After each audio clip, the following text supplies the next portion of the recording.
What is happening, gangsters? It's going to be a little bit of a quick one today. I've got some sort of sinus thing going on. It's probably due to this cold weather that I dislike so much, but I got a cool one for you today, so check this out. This particular commercial was delivered to me, red, raw footage, media managed via hard drive, and once brought into Resolve, and we went through the conform. I was looking at essentially a Rec. 709 image, and today I want to give you a little tip to help you keep your sanity.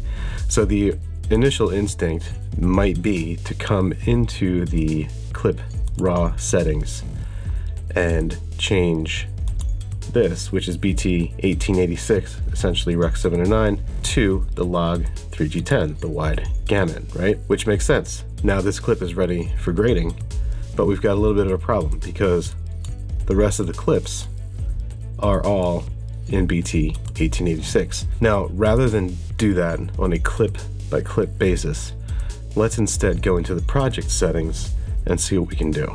In the project settings, this will most likely default to RE. This is not the default raw setting for everything. This is really just a list. So if you go through here, you have Blackmagic RAW, Canon RAW, Cinema DNG. We are looking for red because this is red footage. And this is what's gonna happen. You're gonna see this. Decode quality is half, bit depth is 10, time code, camera, decode using camera metadata. Now this seems like it would make sense because the decode is being done into the camera metadata. So I should be seeing raw, right? It's not super intuitive, and let me show you why. By setting this to project, we can now override the settings, and we'll get this next window that opens up here, red IPP2. This is good. Our color space is red wide gamut, good. Gamma curve, 3G10, right? We want to be looking at the 3G10, not the BT 1886 or Rec. 709. Then we're going to make sure we take a look at this bottom menu tucked down here. When you first look at this menu, it's not super intuitive, and here's why. Because this is called Use Camera Metadata.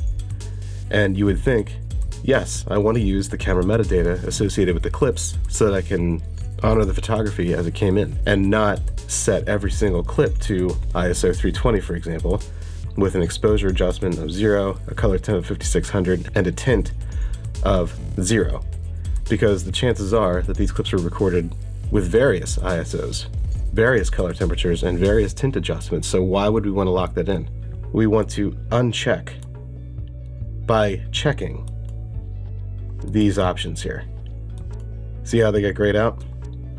So now, if we go and hit save, all of our clips are now red wide gamut RGB and log 3G10 if I just cycle through these really quickly.